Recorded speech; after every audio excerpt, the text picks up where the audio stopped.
Seu filho pode ter um sinal importante no desenvolvimento, e quase ninguém percebe no começo. Tem uma ideia que tranquiliza muitos pais, mas também faz muita gente perder um tempo precioso. A ideia de que, se houvesse algum atraso no desenvolvimento, isso seria óbvio, muito óbvio.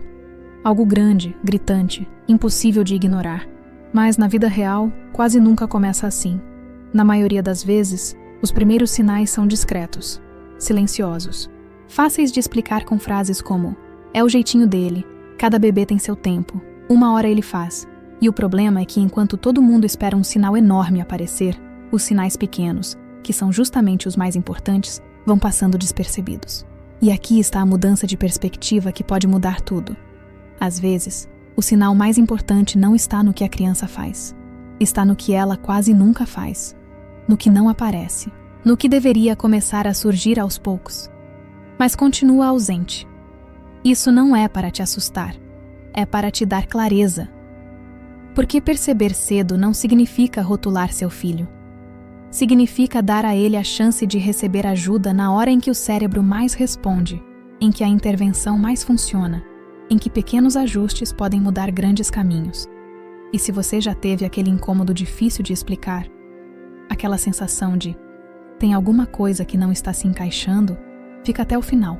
Porque esse pressentimento, muitas vezes, merece mais respeito do que as pessoas ao redor costumam dar. Um dos sinais mais ignorados é quando o bebê ou a criança pequena quase nunca inicia interação por conta própria. Ele até responde às pessoas às vezes, até aceita colo, brincadeira, contato, mas raramente puxa a interação. Não olha para mostrar algo, não tenta compartilhar uma descoberta, não chama para dividir atenção. O que a maioria dos pais não percebe é que desenvolvimento não é só cumprir tarefas. Não é só sentar, engatinhar, andar, falar algumas palavras. Desenvolvimento também é buscar conexão. Pense assim, não basta uma janela existir, ela precisa se abrir. Quando a criança quase nunca abre a janela para o outro, isso merece observação. Isso não significa que ela seja quietinha, na dela ou independente apenas. Pode ser temperamento? Pode. Mas também pode ser um sinal de que habilidades sociais e comunicativas não estão emergindo como esperado. Então, da próxima vez que você observar seu filho, não repare só se ele faz algo quando você chama. Repare se ele chama você para o mundo dele. Isso muda tudo porque a interação não é só resposta, é iniciativa compartilhada. Outro ponto muito importante, marcos podem até aparecer, mas numa sequência incomum, e isso confunde muitos pais. Às vezes a criança aprende letras, números, encaixes, memoriza músicas, mas ainda quase não aponta para pedir, não imita gestos simples, não busca o olhar do adulto para compartilhar algo. E como ela demonstra algumas habilidades, os adultos pensam, então está tudo certo. Só que o desenvolvimento não é uma prateleira onde você pega qualquer habilidade em qualquer ordem sem que isso tenha significado. A sequência importa. O caminho importa. É como construir uma casa. Você pode até ver uma parede bonita em pé, mas, se a base está frágil, aquilo precisa de atenção. Não para entrar em pânico, para sustentar melhor. O erro comum é achar que uma habilidade avançada compensa áreas silenciosamente frágeis. Nem sempre compensa. O que fazer? Observe o conjunto, não só os talentos isolados. Registre padrões. Grave pequenos vídeos, anote comportamentos. Perceba o que aparece muito e o que quase não aparece. Porque quando você leva padrão para um profissional, você não leva só preocupação. Você leva informação útil. E tem um sinal que engana demais. A criança que parece independente demais. Tem pai e mãe que ouvem até como elogio. Nossa, nem dá trabalho. Fica no cantinho dela. Não pede quase nada. Se vira sozinho. E claro, algumas crianças são mais tranquilas mesmo. Mas o problema é quando essa independência vem junto com pouca busca de ajuda, pouca troca, pouco compartilhamento e pouco interesse em dividir experiências. Criança pequena saudável não precisa provar autonomia o tempo todo.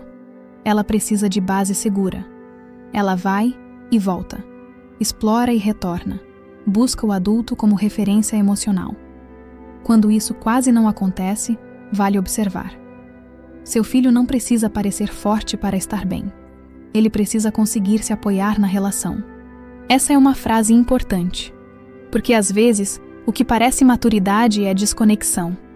E o que parece facilidade pode ser um sinal de que a ponte com o outro não está se formando como deveria. Se isso toca em algo que você vive na sua casa, respira. Perceber não é condenar. Perceber é cuidar. Outro sinal sutil está na comunicação. E não estou falando só de falar tarde. Muitos pais esperam palavras, mas antes das palavras, existe um caminho. Sons variados, balbucio com intenção, troca de expressões, tentativa de chamar atenção, gesto para pedir, gesto para mostrar, imitação de sons e movimentos. Quando há pouca variedade de sons, pouca tentativa de se comunicar, pouca imitação, ou quando a criança usa a mão do adulto como ferramenta, puxando sua mão até o objeto em vez de olhar, apontar ou tentar te envolver. Isso pode ser um sinal importante. Pense como se a comunicação fosse uma ponte. A fala é uma parte da ponte, mas antes dela existem pilares. E às vezes o problema que a maioria dos pais não percebe não é a ausência da fala, é a fragilidade dos pilares anteriores à fala. O que fazer em vez de esperar passivamente? Entre mais no nível da criança. Nomeie o que ela olha. Pause mais. Dê espaço para iniciativa. Estimule gestos, turnos de interação, brincadeiras de imitação. E se esses elementos seguem muito ausentes, busque avaliação. Esperar sem observar é diferente de esperar observando. Essa diferença pode poupar meses. Às vezes, anos.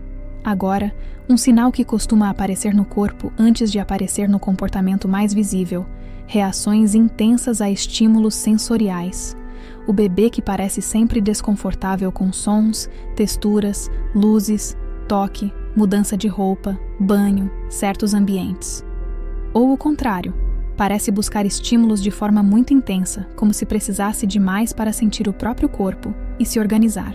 Muita gente interpreta isso como drama, mania, gênio forte, fase difícil.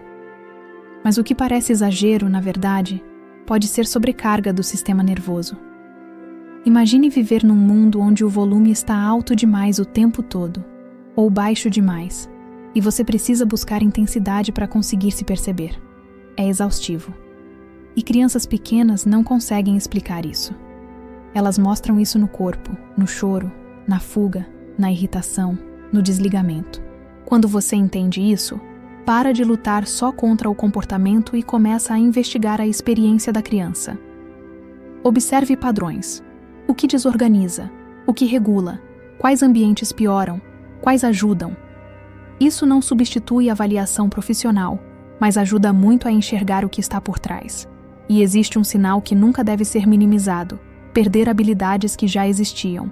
Uma criança que balbuciava e para, que olhava e compartilhava mais, e depois reduz muito. Que fazia gestos e deixa de fazer. Que respondia mais ao nome e passa a responder menos. Regressão sempre merece atenção. Isso não significa automaticamente um diagnóstico específico, mas significa sim que esperar demais pode ser um erro. Essa é uma das frases mais importantes deste vídeo. Desenvolvimento não é só o que aparece, é também o que desaparece. Se algo sumiu, diminuiu muito ou deixou de acontecer de forma consistente, registre. Não tente se convencer de que depois volta, sem observar com cuidado. E por fim, eu quero falar de um sinal que não aparece na criança primeiro. Aparece em você, aquele pressentimento silencioso. Você troca fralda, dá banho, brinca, observa outras crianças, sente no dia a dia, e algo dentro de você diz: não sei explicar, mas tem alguma coisa diferente. Muitas vezes, os outros minimizam. Dizem que você está ansioso, comparando, exagerando. Nem todo medo dos pais está certo. Mas nem todo medo é exagero. Às vezes, quem convive percebe padrões antes de conseguir colocar em palavras. E isso acontece exatamente porque vínculo também é observação fina. Você conhece nuances do seu filho que ninguém vê numa visita rápida. Então, se esse incômodo persiste, não ignore só para parecer calmo. Não espere tudo ficar óbvio. Buscar uma avaliação não cria um problema. Só esclarece o que já está te pedindo atenção. E aqui está o ponto central de tudo isso. Perceber cedo não é enxergar defeitos no seu filho. É enxergar necessidades a tempo. Não é sobre transformar pais em especialistas. É sobre ensinar pais a notar padrões. Porque quando você observa com mais clareza, registra com mais consciência e busca ajuda no momento certo, o caminho muda. Muda para a criança, que pode receber suporte mais cedo. Muda para você, que sai da confusão e entra em direção. E muda para a relação, porque a culpa vai dando lugar à compreensão. Você não precisa esperar um grande alarme para agir. Muitas vezes, o desenvolvimento sussurra antes de gritar. Se alguma parte desse vídeo descreveu algo que acontece aí na sua casa, escreve nos comentários. Eu comecei a observar. Essa frase pode ser o começo de uma virada. E compartilha esse vídeo com outro pai, mãe ou cuidador que vive repetindo: acho que é só uma fase, mas no fundo está em dúvida. Porque, às vezes, o que uma família mais precisa não é de mais opinião. É de um olhar mais atento. E se você quer aprender a entender o comportamento infantil com mais clareza, menos culpa e mais direção prática no dia a dia, se inscreve. Porque cuidar melhor começa muitas vezes por enxergar melhor.